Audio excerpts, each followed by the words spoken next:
योगी आदित्यनाथ जी हम सबके मुख्यमंत्री, मैं उनको सादर आमंत्रित करता हूं, हम सबका मार्गदर्शन बोधन करें, हम सबको ऊर्जा से परिपूर्ण करें। बहुत बहुत धन्यवाद।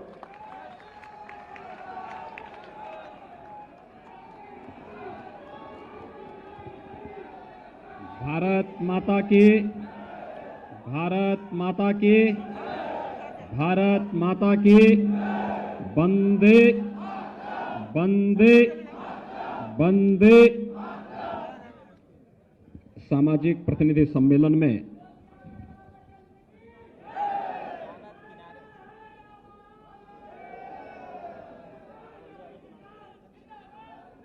भारतीय जनता पार्टी के प्रदेश के लोकप्रिय और कर्मठ अध्यक्ष माननीय श्री स्वतंत्र देव सिंह जी, कार्यक्रम में उपस्थित प्रदेश सरकार में मेरे सहयोगी मंत्री डॉक्टर धर्म सिंह सैनी जी,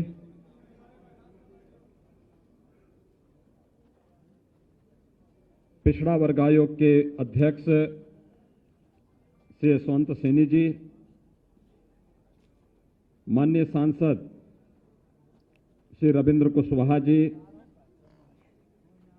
माननीय सांसद डॉक्टर संघमित्रा मौर्य जी,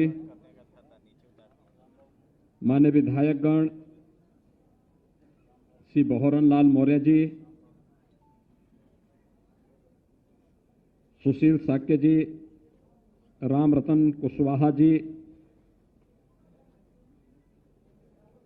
विक्रमादित्य मौर्य जी, अनिल मौर्य जी, विक्रम सैनी जी, डॉक्टर कमलेश सैनी जी, श्रीमती सुस्मिता मौर्य जी, ममतेश साक्य जी, जिला पंचायत के अध्यक्ष श्रीमती पूनम मौर्य जी, प्रिया साक्य जी, आज के इस कार्यक्रम में उपस्थित भारतीय जनता पार्टी के प्रदेश महामंत्री श्री अमरपाल मौर्य जी, जयप्रकाश कुशवाहा जी, प्रवीण कुशवाहा जी, रुपेंद्र सैनी जी, हरीश साक्य जी, इस पूरे अभियान के प्रमुख प्रदेश महामंत्री श्रीमती प्रियंका रावत जी, श्री शंकर लोधी जी, श्री संजय पटेल जी और प्रदेश के कोने कोने से यहां पर उपस्थित आज के इस सामाजिक प्रतिनिधि सम्मेलन में उपस्थित मौर्य, कुशवाहा, साक्य, सैनी समाज से जुड़े हुए सभी भाइयों बहनों, प्रदेश की राजधानी लखनऊ में मैं आप सबका हृदय से स्वागत करता हूं, अभिनंदन करता हूं।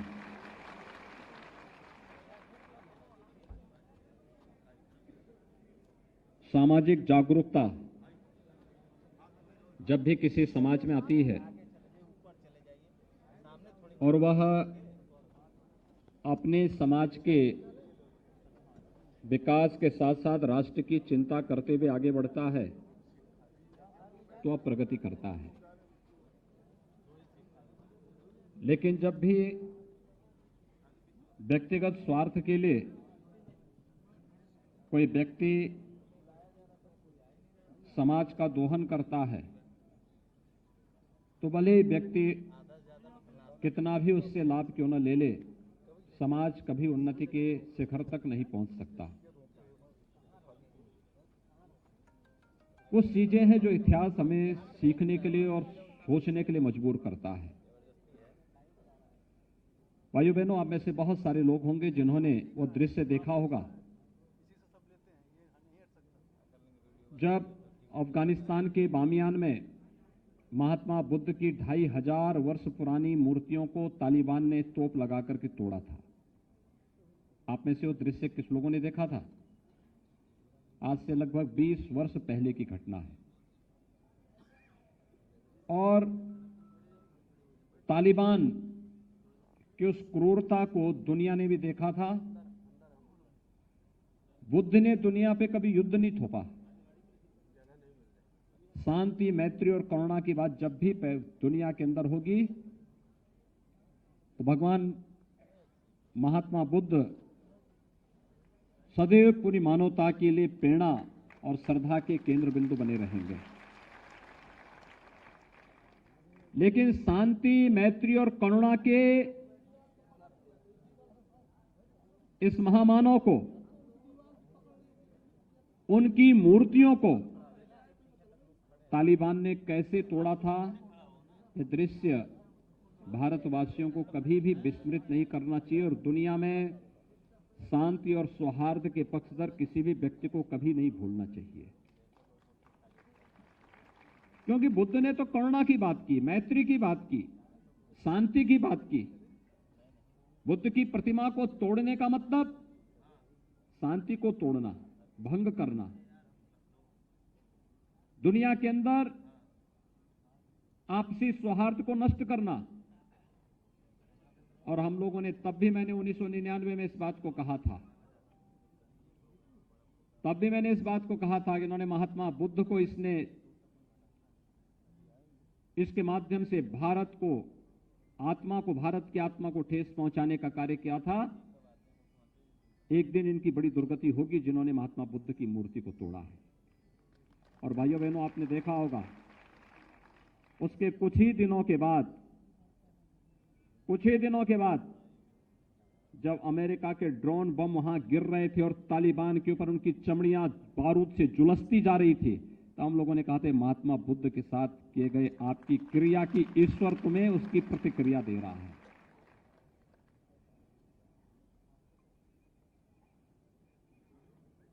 आप मुझे बताइए, भारत का राष्ट्रीय चिन्ह क्या है?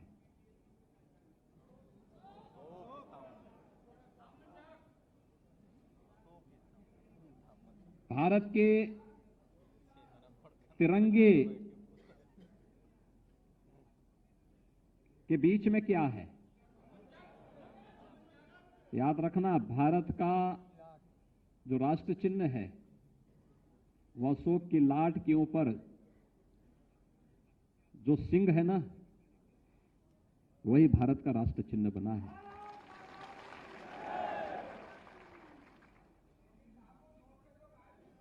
और भारत के आन, मान और शान के प्रतीक तिरंगा में बीच में जो मणि है वह धर्म चक्र है। धर्म चक्र प्रवर्तनाय की प्रेरणा। ये दोनों की प्रेरणा कौन देता है? अशोक। भारत का स्वर्ण युग कौन सा था?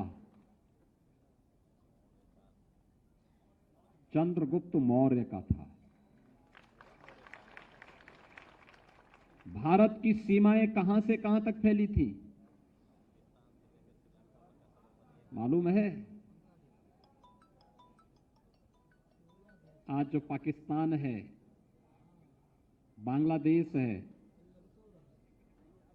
और भी उससे विस्तृत जो भूभाग था, यह भारत का हिस्सा था। विस्तृत भूभाग यह भारत का हिस्सा हुआ करता था।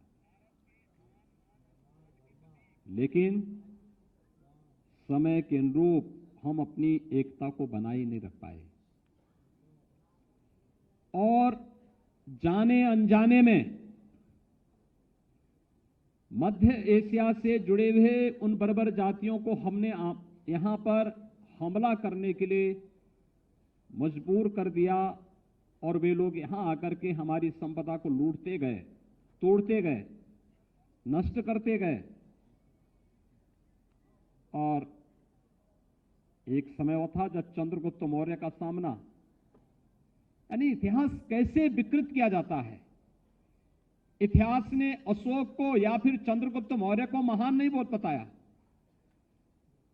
किसको बताया? चंद्रगुप्त मौर्य से जो हारा था वह सिकंदर को महान बता दिया। कितना धोखा देश के साथ हुआ है। लेकिन इतिहासकार इन सब मुद्दों पर मौन है। कारण है, अगर इस सच्चाई जिस दिन भारतवासियों के मन में आ जाएगी तो समाज फिर से खड़ा हो जाएगा और समाज जब खड़ा होगा तो देश खड़ा हो जाएगा। प्रधानमंत्री मोदी जी आज इस देश को ही खड़ा कर रहे हैं। एक भारत श्रेष्ठ भारत की जब बात होती है, इन्हीं सब मुद्दों को लेकर के होती है। याद करिए, आज से 7 वर्ष पहले देश का कोई गांव ऐसा नहीं था जिसमें आप पैदल चल सकते हो, गंदगी मिलती थी। आज हर गांव में आप जा सकते हैं, साफ सुथरा माहौल मिलता है, क्योंकि हर एक गरीब के घर में शौचालय आ गया है। 2014 के पहले आवास योजना का लाभ चेहरा देख करके मिलता था। सत्ताधारी दल के हैं तो मिलेगा, नहीं तो नहीं मिलेगा। विधायक आपकी जाति का है तो मिलेगा, नहीं तो नहीं मिलेगा।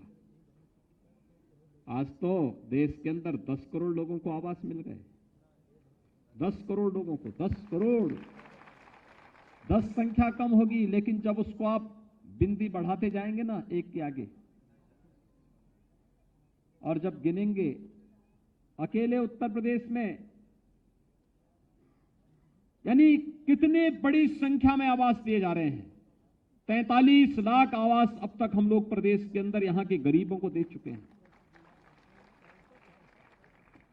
भाइयों बहनों, 5 लाख रुपए की स्वास्थ्य बीमा का कवर। किसी को कैंसर होता था, किसी की किडनी खराब हो गई दुर्भाग्य से, आपने देखा होगा, ये मान लिया जाता था किडनी खराब हो गई, तो मान लिया जाता था कि अब इसका कोई भी हालचाल लेगा नहीं।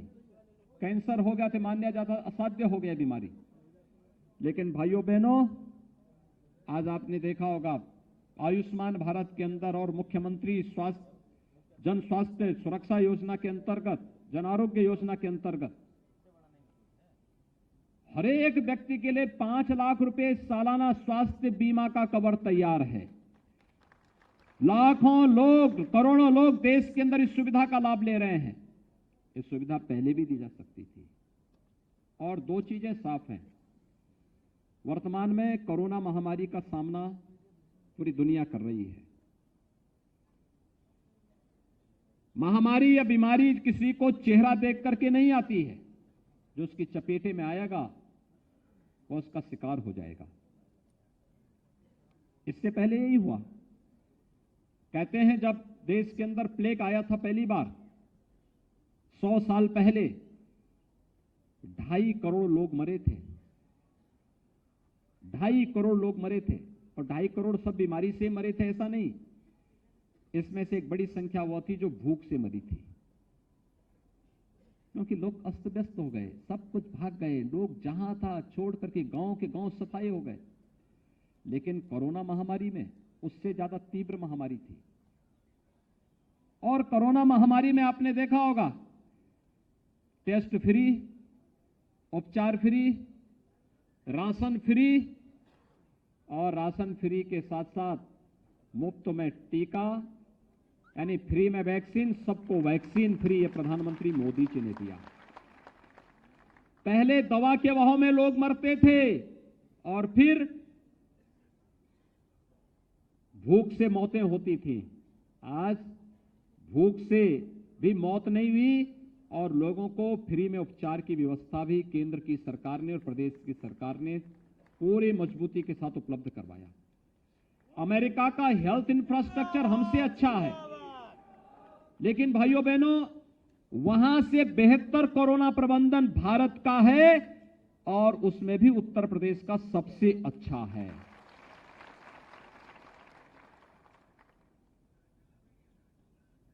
ये सभी कार्यक्रम जो हो रहे हैं, अभी 7 महीने के लिए 2020 में, 8 महीने 2021 में फ्री में राशन सबको उपलब्ध करवाया गया। यहां पे कितने लोगों ने वैक्सीन लगाया है? वाह भाई, बहुत संख्यक आप सभी लोगों ने कहा। मैं सबका अभिनंदन करता हूं आपका।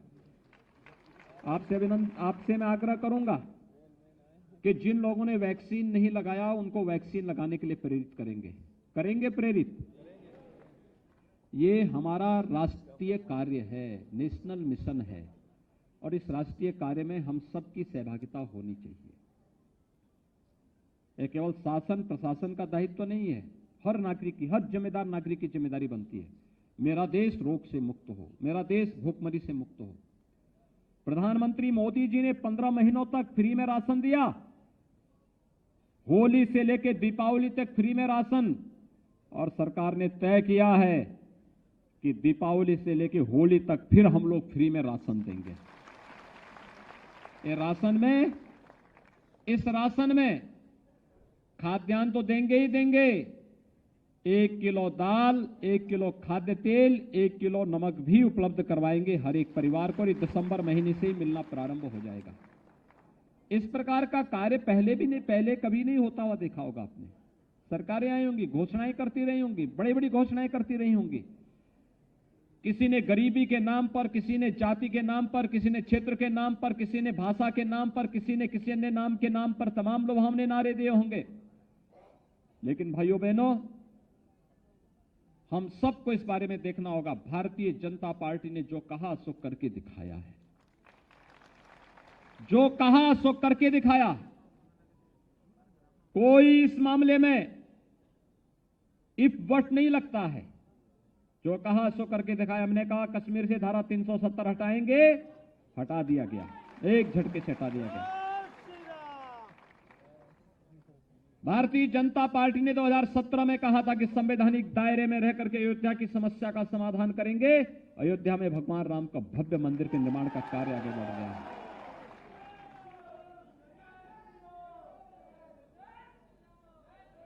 आजादी के बाद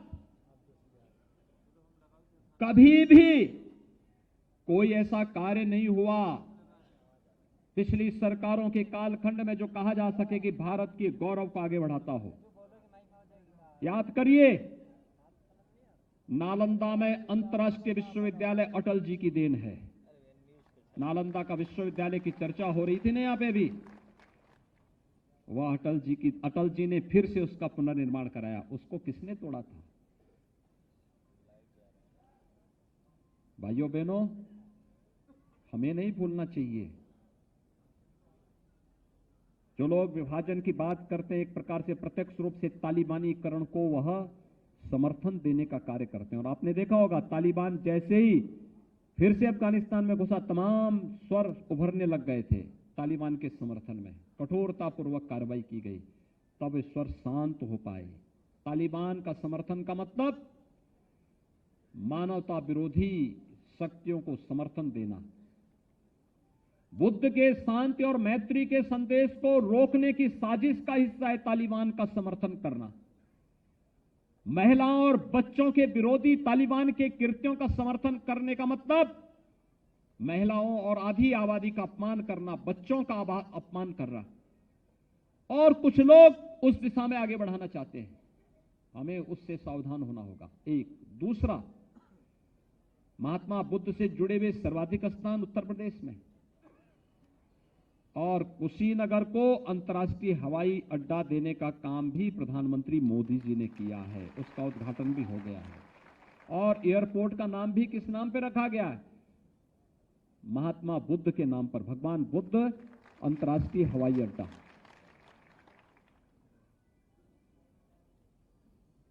ये सभी चीजें हैं जिन्हें हमें देखना होगा और हमें इस बात को नहीं विस्मृत करना चाहिए। अपने आत्मगौरव को से हीन समाज कभी आगे नहीं बढ़ सकता और समाज हमेशा परिमार्जन के लिए समाज को तैयार रहना चाहिए। समाज विकास के पथ पर अग्रसर बढ़े, लेकिन अगर कोई विकृति आ रही है, इससे समाज के विकास में बाधा बनती है, तो हम लोगों को लगातार उस दिशा में प्रयास करना चाहिए। आज के इस अवसर पर मुझे प्रसन्नता है कि पश्चिम से भी यहां कार्यकर्ता यहां मौजूद हुए हैं। समाज से जुड़े हुए लोग पश्चिम से भी आए हैं, पूरब से भी आए हैं, काशी क्षेत्र से भी आए हैं, मध्य क्षेत्र से भी आए हैं और बुंदेलखंड से भी आए हैं। हर एक जगह से आए हैं लोग। एक उत्साह, एक उमंग। आप सबसे मेरी अपील है, एक एक व्यक्ति के पास जाइए, एक एक को बोलिए। आप याद करिए, विपक्ष के पास मुद्दा नहीं है, वह सरदार पटेल का अपमान करना चाहती है। राष्ट्र नायक सरदार पटेल एक ओर हैं और दूसरी तरफ इस राष्ट्र को तोड़ने वाले जिन्ना दूसरी तरफ हैं। वो जिन्ना का वे लोग समर्थन करते हैं, हम सरदार पटेल का समर्थन करते हैं। क्योंकि अगर सरदार पटेल नहीं होते तो भाइयों बहनों, भारत की स्थिति क्या होती, कल्पना से ही एक रोंगटे खड़े हो जाते हैं। याद करिए, जब सरदार पटेल स्वतंत्र भारत में अंग्रेजों ने छोड़ दिया था, बिल्कुल लावारिस छोड़ दिया था, उन्होंने कहा था जिसकी मर्जी आई जहां जाए। और तब सरदार पटेल के हाथों एक जिम्मेदारी आई थी।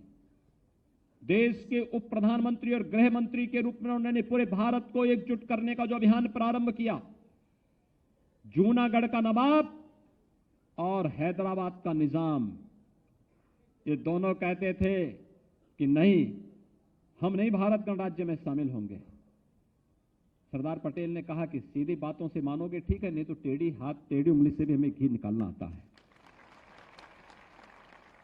और जूनागढ़ का नवाब तो अपने पालतू कुतिया को लेकर के भाग खड़ा हुआ पाकिस्तान जाकर के,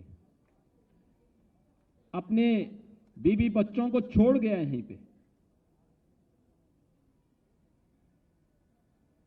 और हैदराबाद का निजाम भी बहुत अकड़ रहा था।